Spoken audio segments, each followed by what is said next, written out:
Hola, buenos días. Mi nombre es Rocío Márquez García, residente de segundo año de radiodiagnóstico del Hospital Universitario Puerta del Mar,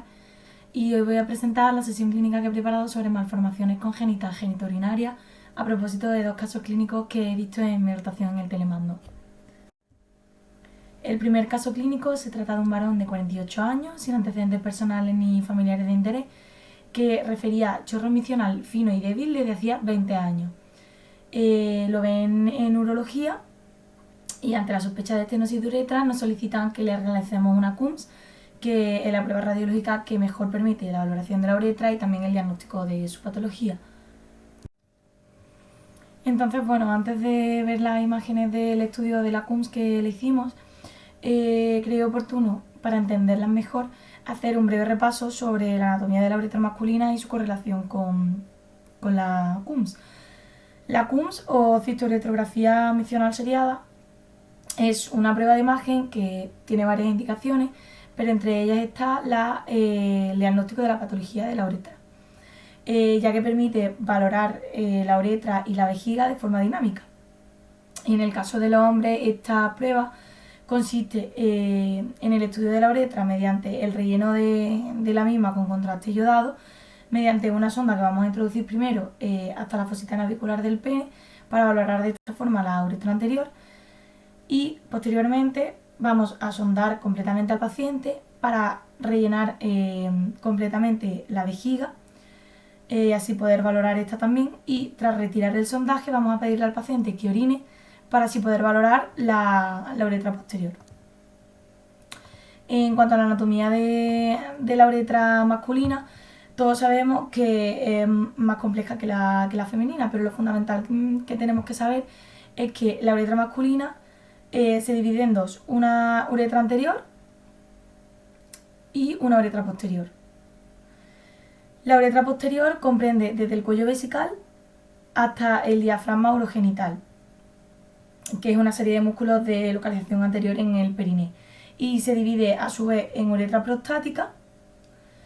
que es la más proximal y contiene al verum montanum y el utrículo prostático de los conductos eyaculadores, y la uretra membranosa, que es más distal y normalmente de un calibre algo más reducido. Y luego está la uretra anterior, que va desde el diafragma urogenital hasta el meato uretral, y también se vuelve a dividir en dos porciones: la uretra vulvar, que normalmente tiene un calibre algo más ensanchado, sobre todo en su parte final, justo en la unión con la uretra membranosa, y luego ya la uretra peneana. Y aquí pues podemos ver la correlación de la anatómica con la imagen de la CUMS en fase permisional. Ahora sí, ya las imágenes que obtuvimos en el estudio. En esta primera imagen de la izquierda es de la primera parte del estudio, en la que valoramos la uretra anterior, colocando la sonda en la fosita navicular, que se encontraba normal en cuanto a su morfología y calibre, y se rellenó entera hasta la zona del esfínter externo. Y esta de la derecha es, una vez sondado el paciente, cómo se rellena la vejiga completamente, que estaba totalmente reflexionada y sin alteraciones tampoco en la forma, ni en las paredes, ni en el contenido. En la fase permisional que le realizamos para valorar la uretra posterior, se podía ver el cuello de la vejiga de morfología normal, pero inmediatamente por debajo del verum montanum, la uretra posterior, vemos cómo se divide en dos trayectos paralelos de aspecto filiforme bien definido, que luego parecen unirse a nivel de la uretra membranosa. Aquí en una imagen más amplia podemos verlo. Entonces, ante estos hallazgos, las siguientes posibilidades diagnósticas que nos planteamos fueron: se trata de una duplicidad de uretra, puede que haya un pólipo fibroepitelial en el interior de la uretra que no esté dando esa imagen, o bien puede que estemos ante una falsa imagen. En cuanto a la duplicidad uretral,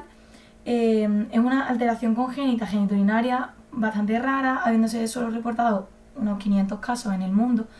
cuyo origen se sabe que es un fallo en el desarrollo embriológico, pero hay varias hipótesis y no terminan de ponerse de acuerdo aún en cuál es exactamente el fallo. Al ser congénita, es una alteración que suele diagnosticarse en niños recién nacidos o en infantes, y predomina más en varones más que en las mujeres. Se asocia con frecuencia a otras malformaciones congénitas como epispadia o hipospadia, criptorquidia, fimosis, estrofia vesical, transposición penescrotal, o también puede formar parte de síndromes como el de Plumberry. Las manifestaciones clínicas van a ser muy variadas y van a depender del tipo anatómico de malformación uretral, siendo los síntomas más frecuentes infecciones recurrentes del tracto urinario, disuria, incontinencia urinaria, o bien clínicas de obstrucción del tracto urinario como chorro micional débil, dificultad para la micción, goteo posmicional, pero puede en algunos casos ser incluso asintomática. El diagnóstico se va a realizar con la CUMS porque, como hemos dicho antes, es la mejor prueba para la valoración de la patología de la uretra, a pesar de los inconvenientes de la radiación y las posibles reacciones al contraste. Y el tratamiento va a ser, en los casos sintomáticos, pues resección y reconstrucción quirúrgica. Para ver los tipos de duplicación uretral que hay,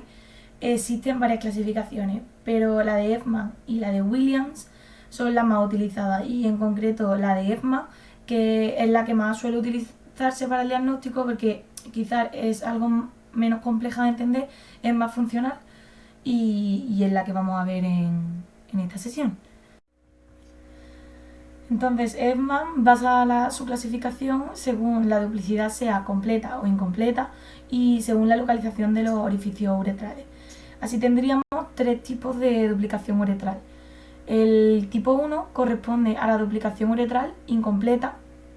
y se subdivide a su vez en 1A o duplicación incompleta proximal, en la que la doble uretra se abre en la superficie dorsal o bien ventral del pene, pero no tiene comunicación con la uretra ni con la vejiga, y en 1B o duplicación de uretra incompleta distal, donde la uretra sí que comunica con la uretra duplicada sí que comunica con la uretra principal, pero acaba en saco ciego en el tejido periuretral. El tipo 2 engloba a las duplicaciones de uretra completa y se subdivide en dos tipos. El tipo A,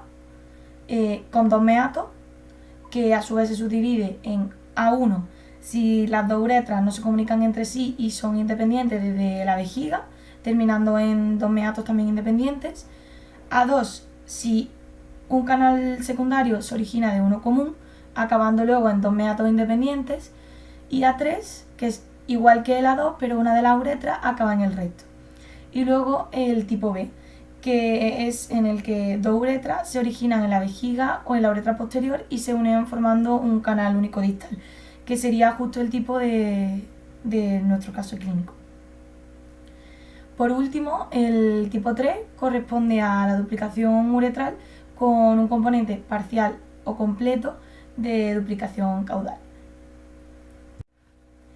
El pólipo fibroepitelial, que es el otro diagnóstico diferencial que nos planteamos, es un tumor benigno de la uretra, también raro, y se trata de una formación polipoide con cuello estrecho que protruye la uretra. Se encuentra con mayor frecuencia en hombres también, en la primera década de la vida, y también con más frecuencia en la uretra posterior. La clínica que suele producir es bastante parecida a la que hemos visto en la duplicación uretral: clínica obstructiva del tracto urinario, infecciones de repetición, hematuria. Y también la CUMS es la prueba de imagen de elección para su diagnóstico y suele verse, como vemos aquí, como un defecto de repleción en la uretra posterior. Entonces, ¿qué pasó con nuestro paciente? Pues descartamos que se tratase de una falsa imagen porque hicimos repetidas imágenes durante la micción y también durante todas las imágenes era una imagen fija que no se modificaba tampoco con los movimientos y los cambios de postura. Y entre el tumor fibroepitelial y la duplicación de uretra, realmente nosotros dimos las dos opciones posibles, pero decantándonos por la duplicidad uretral como primera posibilidad diagnóstica, sobre todo por el aspecto filiforme y más largo que tenían los dos conductos, que de ser un tumor fibroepitelial tendría como una forma un poco rara, demasiado alargada y estrecha y muy simétrica. Igualmente lo que hicimos fue recomendar cistoscopia para que los urólogos con la cámara finalmente vean de qué se trata, que al final va a ser lo que nos va a dar el diagnóstico definitivo y todavía está pendiente. Así que ya os contaré cuando sepa finalmente. El segundo caso clínico se trata de una niña recién nacida a término que durante el embarazo en las ecografías prenatales se le detecta una dilatación de la pelvis renal izquierda con dilatación de ese mismo uréter izquierdo, presentando la vejiga un aspecto normal. Ante la sospecha de doble sistema excretor izquierdo, se solicitó, tras el nacimiento de la niña, ecografía de vías urinarias. En la ecografía se confirmó el doble sistema excretor izquierdo,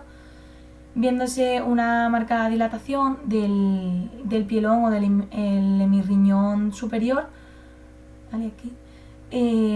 así como de su uréter, que también estaba dilatado y con morfología tortuosa, que aquí está señalado con la cruz naranja, una parte de él, y también presentaba un severo adelgazamiento cortical, que podemos ver aquí,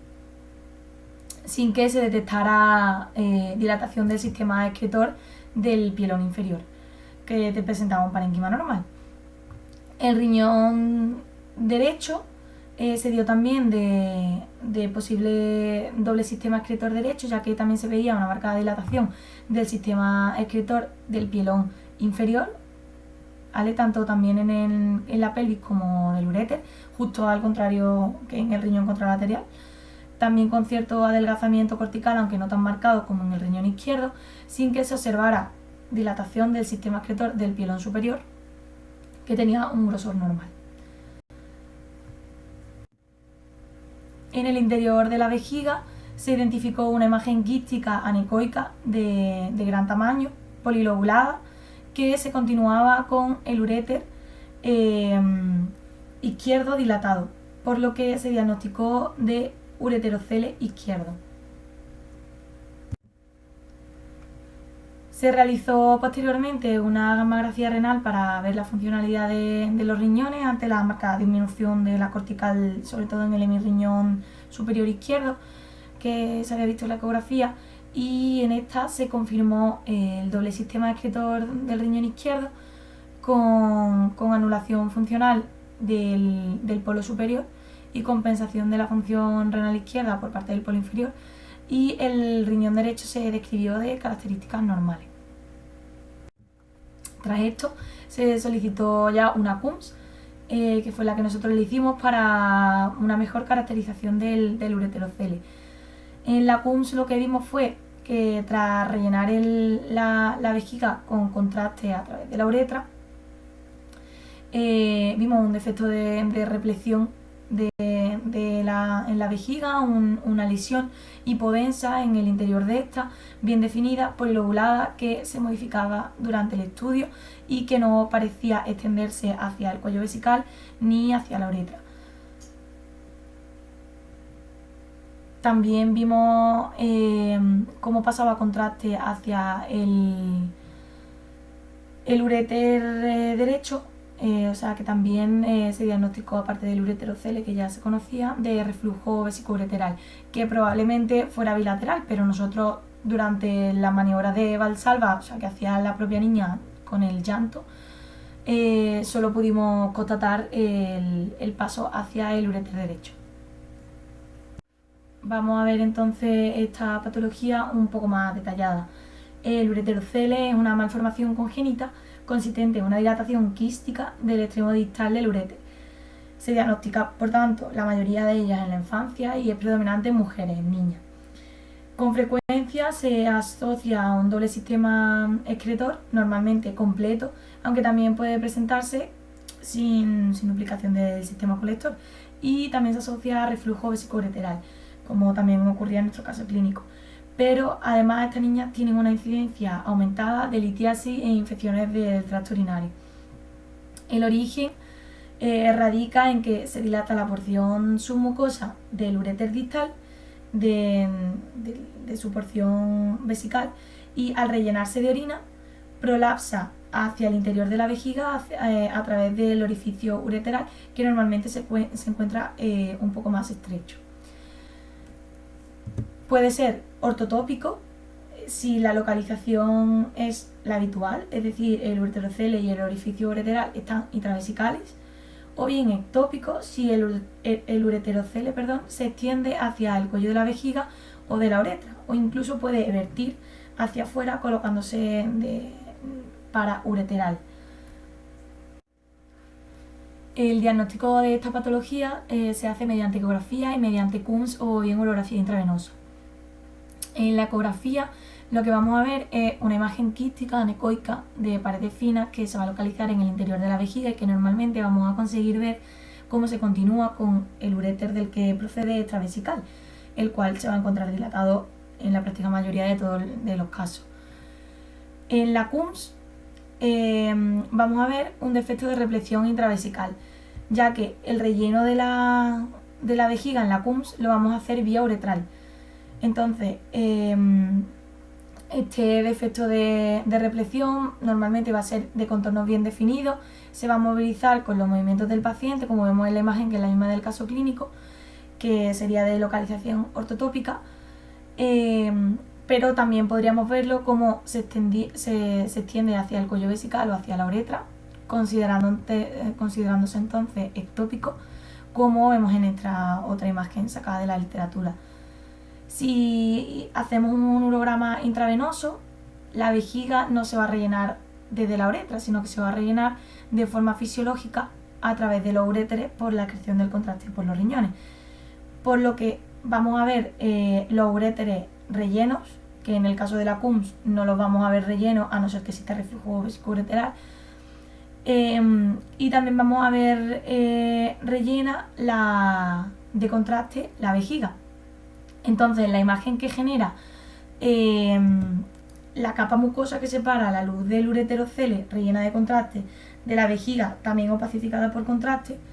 que se va a ver como una línea delgada radiolúcida rodeando al ureterocele, se conoce como signo de la cabeza de cobra, por la semejanza con la imagen que da lugar, y es un signo típico de ureterocele, aunque no es patognomónico. El tratamiento del ureterocele va a ser quirúrgico, sobre todo si ocasiona obstrucción de la vía excretora. A modo de conclusión, ¿qué nos tenemos que llevar para casa? Pues que la cisturetrografía misional seriada, o sea la Coombs, es la prueba de imagen de elección para el diagnóstico y caracterización de la patología de la uretra, que la duplicación uretral es una malformación congénita de muy escasa frecuencia y su diagnóstico en el adulto es todavía más raro, que es el caso clínico que hemos visto. Las manifestaciones clínicas son muy variadas y van a depender del tipo anatómico de la malformación uretral. El ureterocele es una malformación congénita que suele asociar doble sistema excretor y también reflujo vesicoureteral. La ecografía es una prueba de imagen buena, inicial para su diagnóstico, así como para valorar la afectación renal que pueda llegar a producir. El signo de la cabeza de cobra en el urograma excretor es muy sugestivo de ureterocele, aunque no patognomónico.